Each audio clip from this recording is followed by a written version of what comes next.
es una palabra que se llama manteniendo la paz. ¿Cómo mantener la paz? En medio de un mundo tan convulsionado, en medio de un mundo tan desorganizado, en medio de tantas voces que hoy en día hay, que han opacado la fe de muchos, que han enfriado la fe de muchos, que han confundido a muchos. Entonces, ¿cómo mantener la paz? Esta semana hablaba con alguien que me asombré como, Dios mío, si nosotros no nos mantenemos en la palabra, van a venir falsas doctrinas. Y la gente que muchas veces uno cree que está firme, comienzan a hablar cosas raras.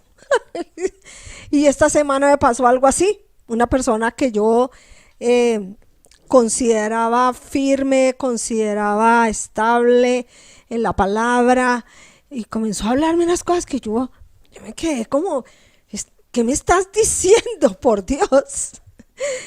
¿Qué me estás diciendo? No, entonces veo que hay muchas cosas que se están moviendo hoy en día y tenemos que cuidar nuestra fe. ¿Sí? Y esta persona me decía, pues al pueblo de Israel le pasó eso, pero eso fue a ellos. Esos pueblos en ese tiempo era. Nosotros ahorita no, eso es diferente. A Daniel le pasó eso, pero es a hombres que, como él allá, que como si fueran historias.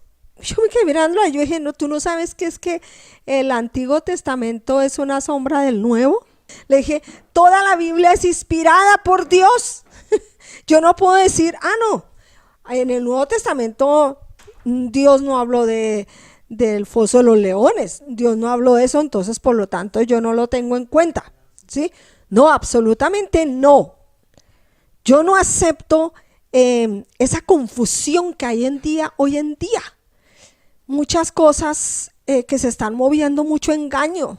Y Dios nos habló, Jesús nos dijo, cuídense de las falsas doctrinas, cuídense. Y creo que estamos entrando a esas falsas doctrinas y mucha gente que nosotros queríamos que estaban firmes, están siendo seducidos por falsas doctrinas. Y tenemos que ir a la palabra, a la palabra. Entonces vamos a comentar sobre esta historia del camino de Emaús y vamos a estarla leyendo. Dice, he aquí, estamos en el capítulo 24 de Lucas, versículo 13. Dice, he aquí, dos de ellos iban el mismo día a una aldea llamada Emaús, que estaba a 60 estadios de Jerusalén. E iban hablando entre sí de todas aquellas cosas que habían acontecido. Sucedió que mientras hablaban y discutían entre sí, Jesús mismo se acercó y caminaba con ellos. Mas los ojos de ellos estaban velados para que no le conociesen. Y les dijo, ¿qué pláticas son estas que tenéis entre vosotros mientras camináis y por qué estáis tristes? Respondiendo uno de ellos, que se llamaba Cleofas, le dijo, ¿eres tú el único forastero en Jerusalén que no has sabido de las cosas que en ella han acontecido en estos días? Entonces él les dijo, ¿qué cosas? Y ellos le dijeron, de Jesús de Nazareno, que fue varón profeta, poderoso en obra y en palabra delante de Dios y del todo el pueblo. Y cómo le entregaron los principales sacerdotes y nuestros gobernantes a sentencia de muerte y le crucificaron. Pero nosotros esperábamos que él era el que había de redimir a Israel, y ahora, además de todo esto, hoy es ya el tercer día que esto ha acontecido, aunque también nos han asombrado unas mujeres de entre nosotros, las que antes del día fueron al sepulcro, y como no hallaron su cuerpo, vinieron diciendo que también habían visto visión de ángeles, quienes dijeron que él vive.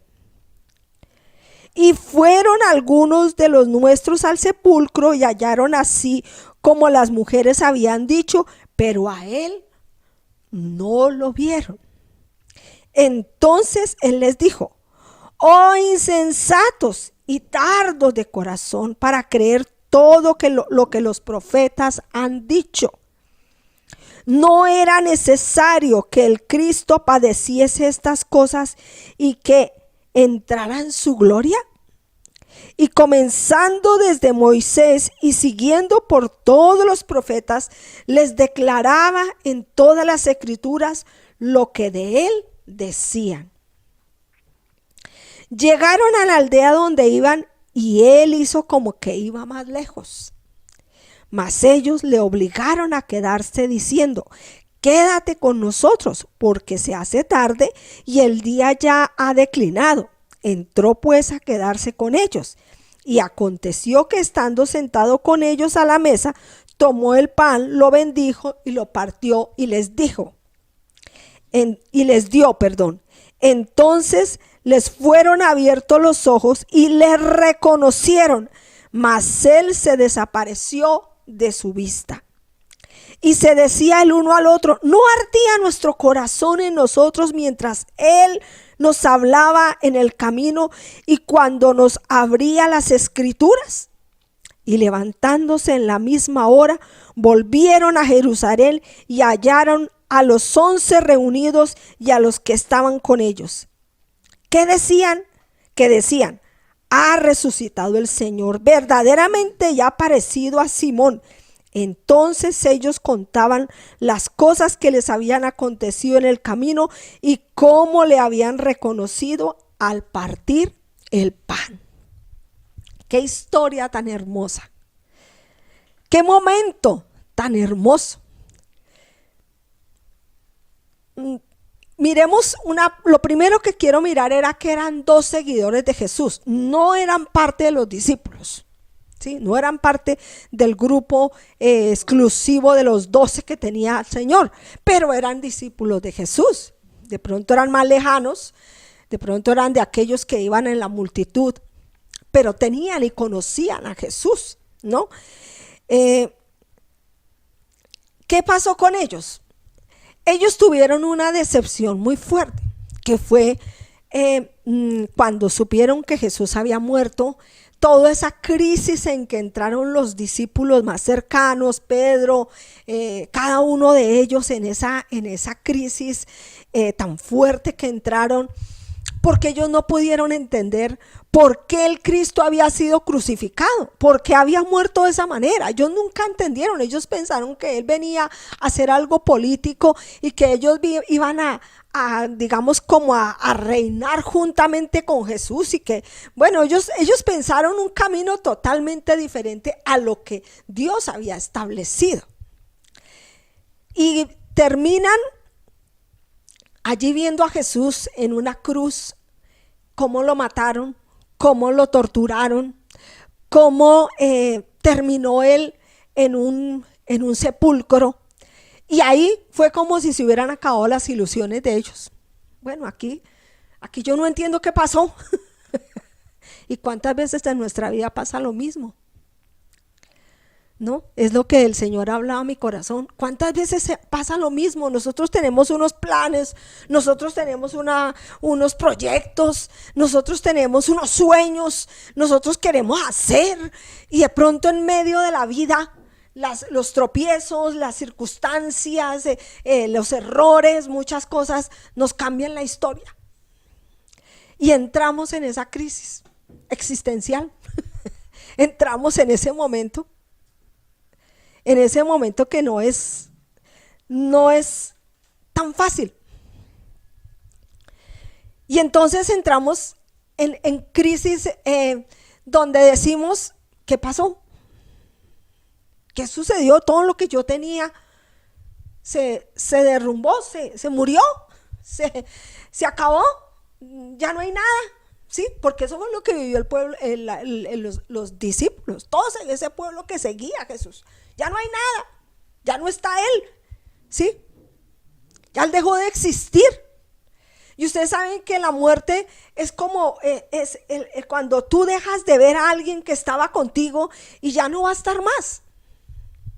Entonces eso crea una sensación de pérdida, una sensación de abandono, una sensación de crisis, donde no sabemos qué fue lo que pasó, donde hubo un error, ¿no? Y comenzamos a echarnos a veces culpas ajenas. Entonces, mira que estos dos discípulos tomaron la decisión en esa crisis, que es mucho lo que nos pasa, muchas veces nos pasa a nosotros, en esas crisis donde no entendemos lo que pasa. Hay eso se llama, en psicología se llama la disonancia cognitiva, que es cuando yo tengo una historia, tengo un plan, tengo un proyecto, digo voy a hacer esto, sueño con esto, deseo esto, una expectativa, y de pronto resulta otra. Y entonces yo entro en crisis. Digo, no, es que yo le metí a esto sueño, le metí a esto. Yo creo que los discípulos entraron en eso donde decían, mire, nosotros invertimos nuestra vida, dejamos nuestra familia, dejamos de hacer, dejamos de proyectarnos. Muchos de ellos dejaron de trabajar, muchos de ellos dejaron muchos sueños, muchas cosas por seguir a Jesús. Y ellos se proyectaban en algo totalmente diferente. No, por eso es que hubo esa pelea entre esos 12. Ay, diga cuál es el mayor, para que cuando esté al Señor, quién va a estar al lado derecho y quién va a estar al lado izquierdo, quién es el mejor. Porque tenían una digamos, como algo totalmente diferente. Y esa disonancia cognitiva nos hace entrar, yo le metí energía, yo le metí sueño, yo dejé de hacer esto, yo dejé de hacer lo otro, y de pronto lo que yo esperaba no era el resultado que tengo. Entonces entro en una crisis existencial. No, como que no aceptamos eso, como que no lo podemos entender. Y tú sabes que esa situación no va a cambiar, ¿sí? Pero la mente de uno dice, con todo lo que aguanté, todo lo que invertí, esto no puede terminar así. Eso nos decimos a nosotros mismos. Y era lo que estaba pasando en el camino de Emaús. Era eso. Y decía, hay una expresión que dice, yo entiendo que esto no va a cambiar, pero ¿por qué me duele tanto soltar esta situación? ¿Por qué? ¿Por qué nos duele tanto?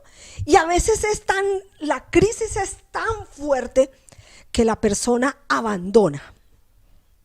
O abandona el cristianismo, o dice me quiero dar un tiempo, o dice me voy a otra iglesia, o huye.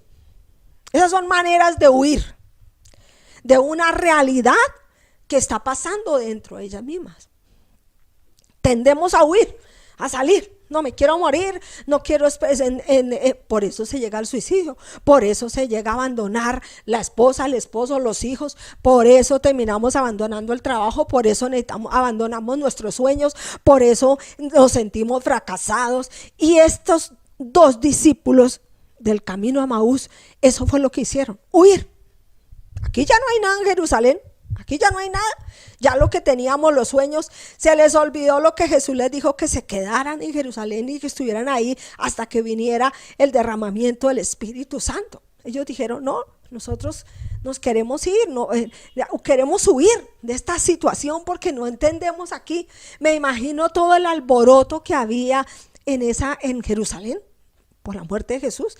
Había la expectativa que al tercer día, porque ahí lo dicen ellos, Jesús iba a resucitar, porque Él lo dijo.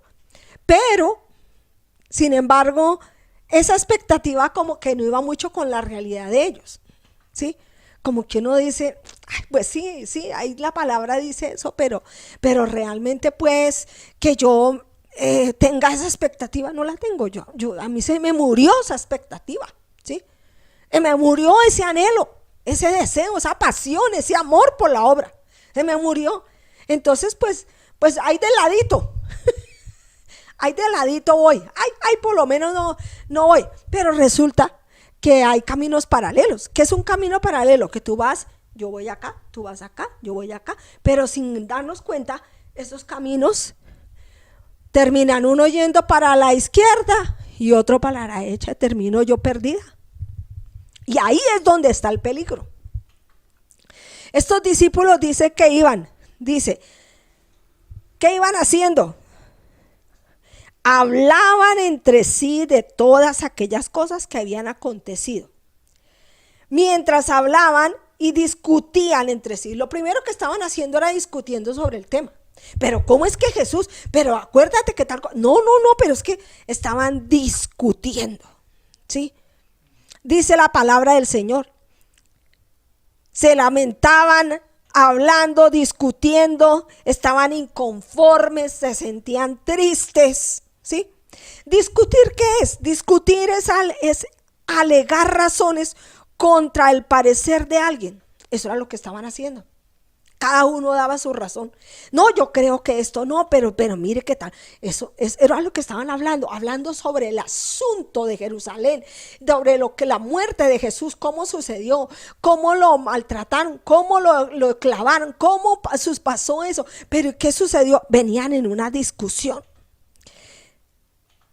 Discusión también es estar enojado. Entonces cuando uno discute cuando está enojado, y estaban enojados con la situación que había pasado, estaban cada uno colocando su opinión. No, yo creo que debió ser esto, es que cómo Jesús nos va a hacer esto, es que cómo sucedió esto, es que cómo nos abandonó, es que cómo hizo esto, cómo hizo aquello, cómo nos faltó. Eso era lo que estaban discutiendo ellos ahí en ese momento, que iban de camino, dice la palabra, que iban huyendo. Y eso nos pasa a nosotros cuando no entendemos las situaciones que nos pasan en la vida. Cuando la vida que yo armé no tiene nada que ver con la que estoy recibiendo, entonces tiendo a culpar a todo el mundo y tiendo a huir y a no entender qué es lo que el Señor quiere enseñarme. Dice también aquí, discutían entre sí. Jesús mismo se acercó y caminaba con ellos, mas los ojos de ellos estaban vendados para que no le conociesen. Y les dijo: ¿qué pláticas son estas que tenéis entre vosotros mientras camináis? ¿Y por qué estáis tristes? ¿Sabes qué es la tristeza? Es una sensación de decaimiento, de infelicidad. Su rostro estaba decaído. Se sentían infelices porque había una aflicción en su corazón, una aflicción, un desánimo. Se habían desanimado de todo eso que Dios les había prometido. Fue como si se hubiera derramado, se cayó, ya no hay cómo recoger, ¿sí? Estaban desanimados, estaban desilusionados del mismo Jesús, de todo lo que Él les había hablado, de todo lo que Él les había dicho, de todo lo que Él les había prometido. Estaban desilusionados. No entendieron a Jesús. Dice que los ojos de ellos estaban velados para que no reconocieran a Jesús. Eso es lo que nos pasa cuando nosotros pasamos crisis y se puede presentar el mismo Jesús y no lo vamos a distinguir. Porque nuestros ojos están velados de tristeza, de desilusión, de inconformidad, de desánimo. Dice que la tristeza viene por la pérdida. Ellos habían perdido a su líder, al hombre que les había durante 3 años, les habló, los preparó, les dijo que venía algo mayor, que venía, y de pronto se muere. Y lo ven morir de una manera tan triste, tan fuerte emocionalmente para ellos, que ellos no pudieron entender qué fue lo que pasó. Pero si Él es el Salvador, pero si Él es Dios, mire todos los milagros, resucitó a los muertos, hizo esto, hizo lo otro. ¿Qué pasó? ¿Qué sucedió con ese Jesús? En el Proverbios 17:22 dice que el espíritu triste seca los huesos. El espíritu triste seca los huesos. La tristeza afecta tu vida física. Y ellos estaban en tristeza por esa pérdida que no la pudieron asimilar. Estaban inconformes, es decir, tenían hostilidad en su corazón porque lo que había sido declarado y establecido por Jesús no se había cumplido, no estaba en el orden. Eso hubo una confusión ahí impresionante cuando Jesús murió. Confusión en los discípulos, confusión en la iglesia, confusión en cada uno por su lado, cada uno, ¿dónde dice que ellos estaban unidos? No, Pedro allá le dijeron, oye, tú hablar, nota que tú estabas con él. Ah, no, yo no estaba con él, estaba por allá, cada uno repartido, cada uno en lo suyo. Estaban inconformes. Es decir, inconforme es un sinónimo de descontento, de insatisfecho, de malestar. Esa era la sintomatología que tenían estos dos hombres de Dios. La inconformidad produce tristeza. Cuando tú estás inconforme con tu vida, cuando tú estás inconforme con ver los resultados de lo que tú planeaste, de lo que tú proyectaste y no entiendes los cambios de Dios y no estás apegado a Dios, eso te va a producir mucha tristeza, ira, te va a producir inestabilidad, te va a producir miedo, desesperanza, que es lo más tremendo, apatía. Ay, no, qué jartera. Ay, no, yo no quiero estar en eso. Eso fue lo que produjo en estos discípulos. Ay, no, yo que me voy a ir allá a estar en un lugar que esperemos, que vamos a esperar si ya el que estábamos esperando se murió. ¿Qué más nos espera? Mejor vámonos. Apatía. Yo no quiero estar por allá. Yo no quiero ir por allá. Yo no quiero más estar en esa iglesia, yo no quiero más estar con el pastor, yo no quiero estar más en esto, yo no quiero este trabajo, yo no quiero esto, yo no quiero. Y entramos en esa inconformidad, en esa desilusión, en esa frustración, en esa tristeza. Y su charla dice que con nuestras palabras se va el alma. Ellos no se estaban edificando mutuamente. Sino que en esa conversación se estaban desanimando, estaban diciendo, ah, sí, claro, y el uno afirmaba lo que el otro decía, sí, es que ese Jesús, ¿cómo nos va a hacer eso? Pero mire, es que todos creímos, todos le convencimos, mire lo que resucitó, que esto, ¿por qué él no hizo eso? Me imagino todo lo que había, porque el mismo Jesús se le presenta y les dice, ¿qué pláticas son estas que tenéis entre vosotros mientras camináis? O sea, Jesús les dice, ¿ustedes de qué están hablando? Cuenten. ¿No? Los confronta con su hablar. Los confronta con su hablar. Había lamento en ellos. Lamento es sentir pena, estar contrariado, estar confuso. Eso había en estos discípulos. Pero lo más lindo y lo que yo quiero enfocar no es tanto la situación de los discípulos, porque muchos de nosotros y muchos en este tiempo hemos estado sintiéndonos así. Pero lo más lindo es que dice que Jesús estaba ahí. Su presencia llegó ahí. Donde tú hablas, donde tú tienes desilusión, donde tú tienes frustración, donde tú tienes miedo, donde tú tienes lamento, donde tú tienes inconformidad, donde tú tienes toda esa tristeza, toda esa aflicción, todo ese desánimo, esa desilusión, donde tú dices, pero ¿qué pasa? ¿Qué pasa con mi vida? ¿Qué pasa? Ahí está la presencia. Ahí llega el mismo Jesús, porque Él siempre llega cuando nosotros estamos en esos momentos de crisis. Y Él muchas veces nos dice, ¿de qué estás hablando? ¿Por qué te hablas a ti a sí mismo? Porque nosotros somos expertos en hablarnos a nosotros mismos, o cuando no nos hablamos a nosotros mismos conseguimos a alguien que habla lo mismo que nosotros. Y entonces, en vez de edificarnos, de levantarnos, conseguimos otro que nos afirma. Ay, cierto que sí. Sí, yo ya había visto en esa iglesia eso. Sí, yo ya había visto en ese pastor eso. Sí, yo no sé qué es lo que pasa. Algún pecado de tener ese pastor, algún pecado de tener eso, porque esto. Y comenzamos a afirmarnos en lo negativo. Y ahí es donde nosotros tenemos que tener el más mínimo cuidado, porque ahí está Jesús. Ahí está la presencia del Señor. Y el Señor te dice, ¿de qué estás hablando? Vilma, ¿de qué estás hablando? Ahí está su presencia, porque dice la palabra que dice que Él no nos dejará solos nunca, mas yo estaré con vosotros todos los días hasta el fin del mundo. Él va a estar con nosotros. Él no solamente está en nosotros cuando hay unción, cuando hay revelación, cuando hay fuego, cuando hay alabanza, no, Él está con nosotros en los momentos de crisis, en los momentos donde sentimos que por eso dice que el Señor nos sacará del lodo cenagoso, del lodo de la desesperación.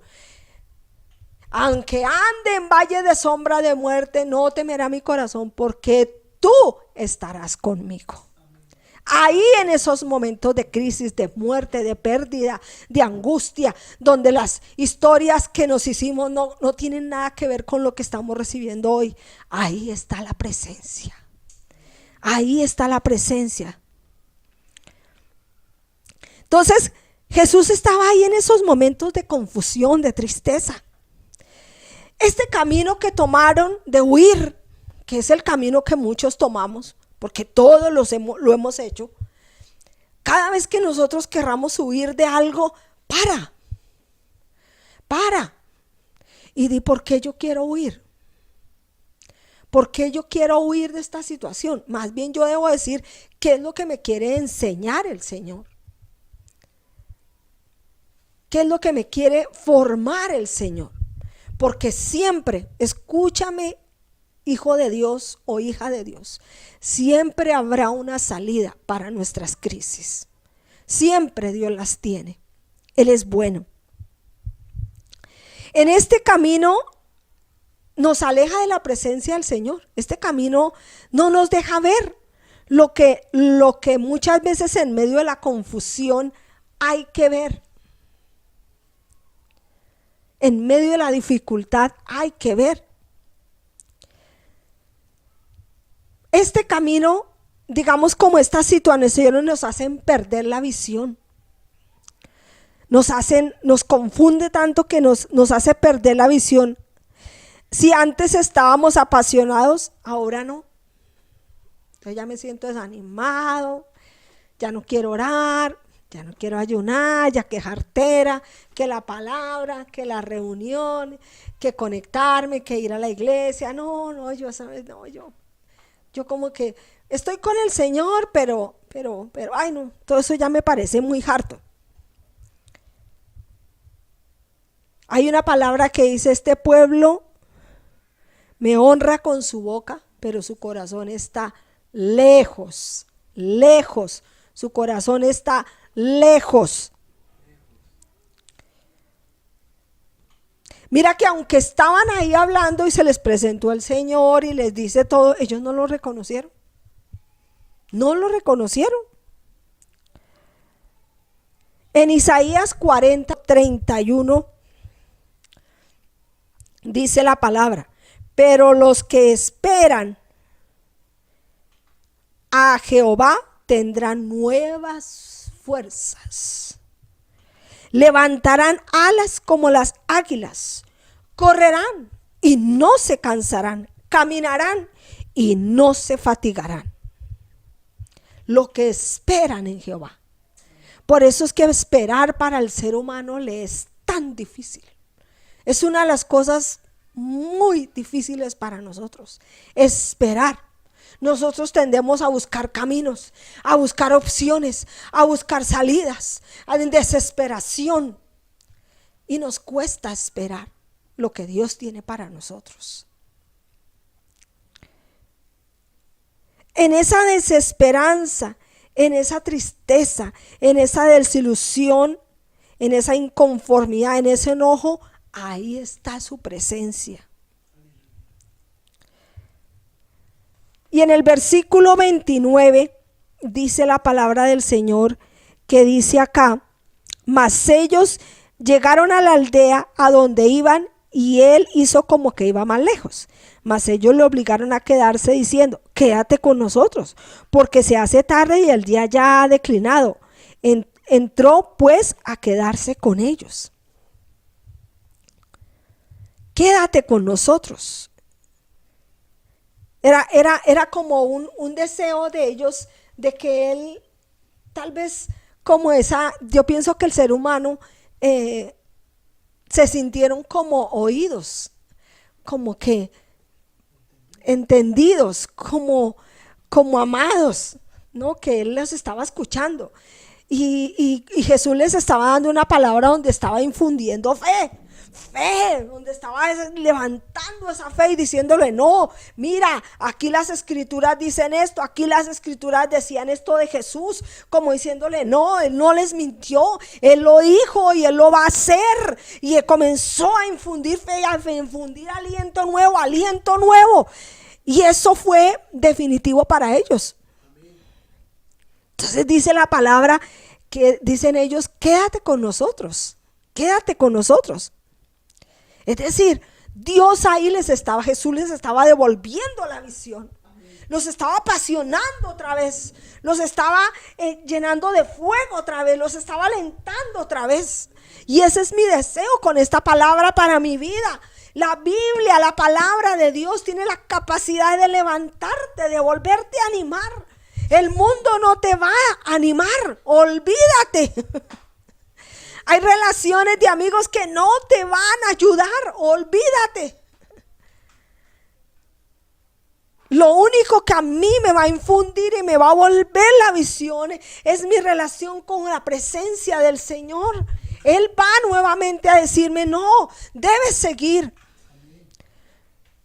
¿Tú no crees que fue una lucha para estos dos? El irse, el sentir esa desilusión tan fuerte, que dijeron: no, mejor vámonos, desaparezcámonos de aquí, vámonos de aquí, huyamos. Esa es la actitud de muchos de nosotros, soltar. Ay, no, yo no quiero más esto, yo no quiero más esto. Y la lucha para muchos, que no fueron los únicos, y la lucha para los discípulos de pronto quedarse en un lugar donde el Señor les dijo: quédense ahí hasta que venga algo, va a venir sobre ustedes. Muchos quedaron ahí, y con los días que pasaban, muchos se fueron. Pero había una promesa.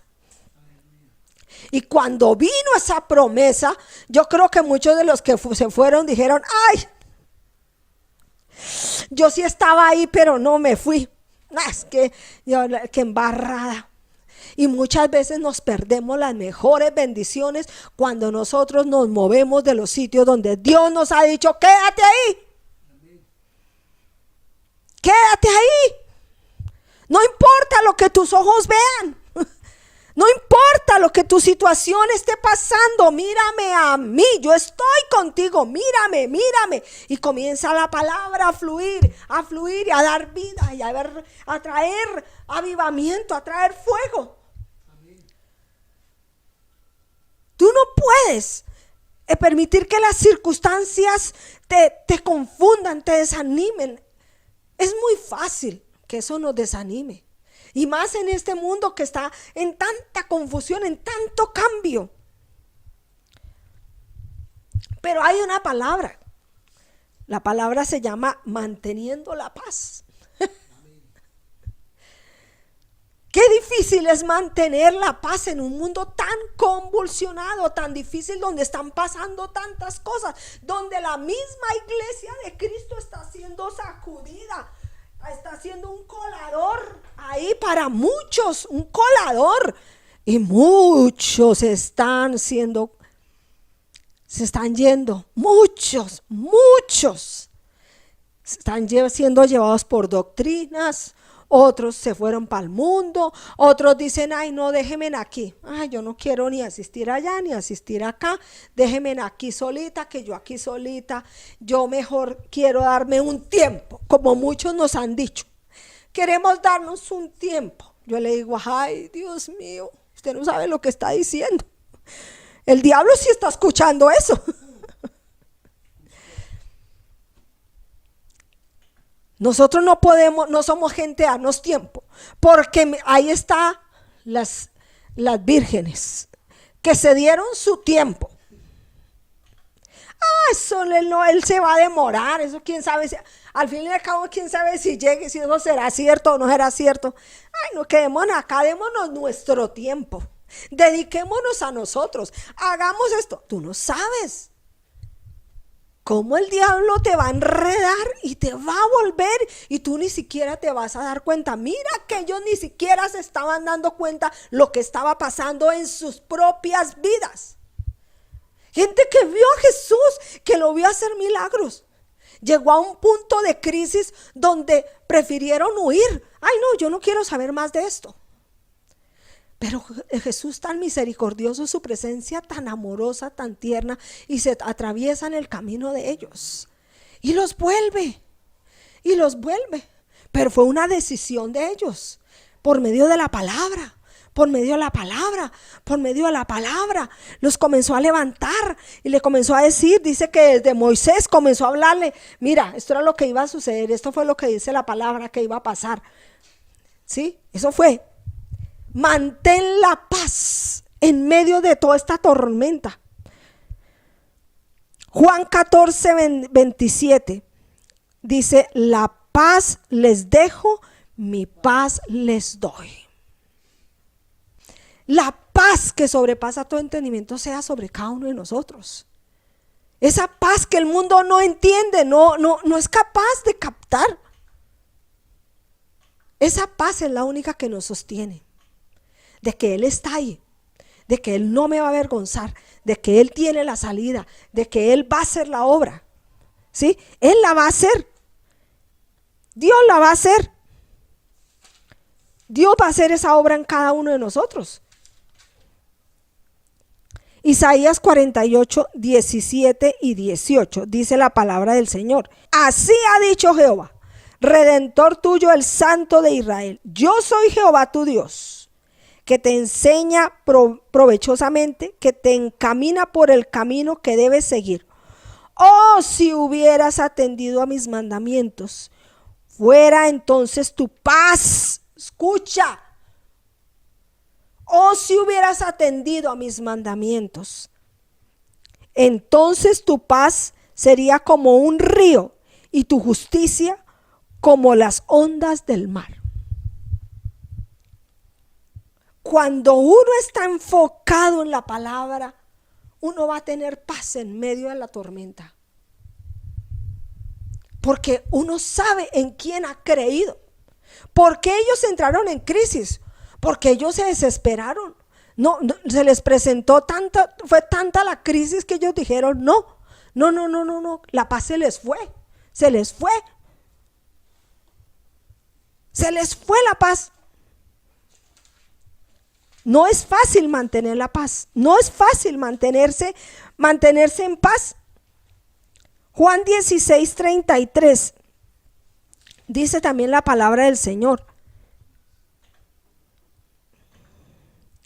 Estas cosas os he hablado para que en mí tengáis paz. En el mundo tendréis aflicción, pero confiad, yo he vencido al mundo. En el mundo tendremos aflicción. A veces estamos afligidos, las circunstancias nos golpean y hay veces que caemos al piso y como que no sabemos cómo levantarnos, pero si vamos al Señor, Él dice la palabra, confiad, yo he vencido al mundo. La paz, amados, la paz que sobrepasa todo entendimiento, sea sobre cada uno de nosotros. Y vamos a terminar con esta palabra, Filipenses 4. Por nada. Ay, ojalá subrayen esa frase ahí. Por nada. Por nada estéis afanosos. 4:16, 4, 6 y 7. Por nada estéis afanosos, sino sean conocidas vuestras peticiones delante de Dios en toda oración y ruego con acción de gracias, no con queja, ¿sí? Con acción de gracias. Y la paz, en este versículo, en estos dos versículos declara la enseñanza. Y la paz de Dios, que sobrepasa todo entendimiento, guardará vuestros corazones y vuestros pensamientos en Cristo Jesús. Una de las enfermedades que hoy en día está a un nivel alto es la ansiedad. La ansiedad es una desesperación por el futuro. ¿Qué será de mí? ¿Y qué se va? No tengo esto, ¿cómo voy a conseguirlo? No tengo esto, ¿cómo voy a...?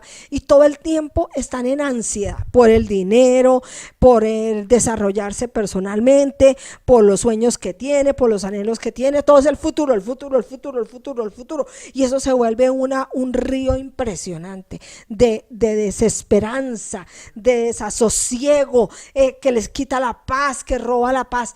Y eso ahí es donde nosotros tenemos que poner freno. ¿Cómo yo he manejado la ansiedad? Porque ustedes dirán, pero es que la pastora pues que habla de esto y yo creo que ella también ha pasado. Claro que sí, todos en este tiempo hemos manejado la ansiedad, lógico. Pero ¿cómo manejo yo la ansiedad? La estrategia que Dios me dio es el Padre Nuestro. Y eso es lo que yo enseño en mis terapias, muchas cosas. Tengo... parte bíblica, parte profesional. Pero una de las cosas es, danos, Señor, el pan nuestro de cada día. Entonces, yo no me pongo a pensar qué tenemos que pagar en un mes, en 2 meses, en 3 meses, porque si no me enloquezco.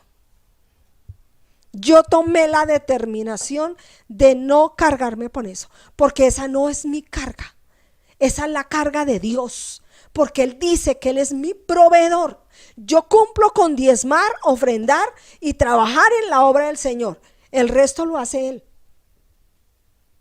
Yo confío que hoy voy a tener mi desayuno, mi almuerzo y mi comida. Y tengo para pagar lo que me corresponde hoy. Y eso para mí ha sido, yo les digo, mis amados, una estrategia divina. Cada vez que viene eso, o que mi esposo me dice, toca pagar en 20, yo le digo, no me hables, porque comienzo a entrar en cortocircuito. Así le digo yo a mi esposo. No me vengas a poner en cortocircuito. Sinceramente te lo digo. Deja, en 20 días hablamos lo que toca en 20 días. Yo hoy voy a tener en cuenta lo que tengo que pagar hoy, lo que tengo que comer hoy. Mañana será otro día. Esa era la función del maná. La función del maná era diariamente yo recojo lo que me corresponde, pero como en el corazón del hombre hay desconfianza de la presencia del Señor, entonces ellos recogían más y el Señor dijo, si recogen más se les va a dañar, se les va a podrir. Y ese es el deseo, la ansiedad es eso. No, yo recojo otro poquito porque quién sabe qué puede pasar en este mundo y es mejor tener ahí. Y Dios dice, no, cada día tiene su propio afán. Entonces, esto yo lo manejo hoy. Yo no me voy a preocupar ni por mañana, ni por 15 días, ni por... Ora. ¿Qué estrategia? Oración. ¿Qué estrategia? Tener paz. Hoy voy a mirar lo de hoy. Entonces, comienza a ver un chip diferente en la cabeza de uno. Muy diferente. ¿Qué es afán? Afán es preocupación, es ansiedad, es apuro, que el mundo hoy en día está en una desasosiego por algo.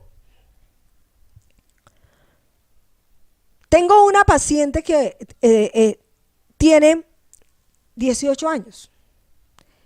Está en quinto o sexto semestre en la universidad. Entró en una crisis por querer salir rápido. Le dije, pero es que tú eres una niña, por Dios.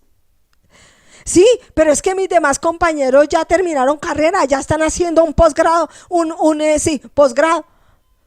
Ya están haciendo una maestría. Y le dije yo a ella, entró en una crisis porque esa ansiedad del mundo, esa carrería del mundo, ese apuro, esa carrera que va al mundo, nos está atropellando. Y entonces ella entró en una crisis emocional, que la mamá me tuvo que llamar desesperada,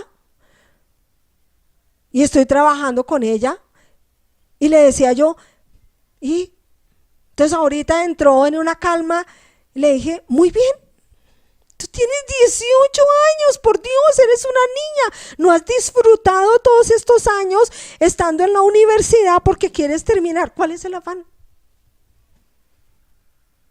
Nunca te tomaste tiempo para ti, nunca te tomaste tiempo para una peluquería, para ir a comer un helado, para ir a descansar, solo por estar estudiando, porque es que todo el mundo está estudiando, todo el mundo está haciendo posgrados, todo el mundo está haciendo, y entonces yo me estoy quedando. No, ¿por qué? Tú tienes una niña, tú tienes derecho a descansar. Que si quieres dormir un día, todo el día duerme. Si quieres descansar todo el día, duerme. Si quieres este semestre, no has sido capaz de retomar el semestre, le dije, no te preocupes. Si tú ves que no puedes, espera. De la carreriada, dijo, no, pues yo tengo que ocuparme. Y la mamá también, ella se tiene que ocupar, porque si no, aquí se metió a trabajar en un tiempo completo en un salón de belleza, y en un salón de belleza allá salió mal, porque no, emocionalmente ella está en una cosa que si algo sucede, se siente incapaz de resolverlo. Entonces, el mundo nos está llevando así. Usted ya hizo tal cosa, uy, las redes están diciendo esto, uy, yo tengo que estudiar, yo tengo que trabajar, yo tengo que hacer, yo tengo. Bueno, ¿y dónde está tu vida de disfrute? ¿Dónde está tu paz? ¿Dónde está el mantenerse en la paz, mis amados? Mantengámonos en la paz. Con eso quiero terminar este mensaje, de que tú te mantengas en la paz. No dejes que el mundo te arrastre. No dejes que el mundo barra y trapee contigo.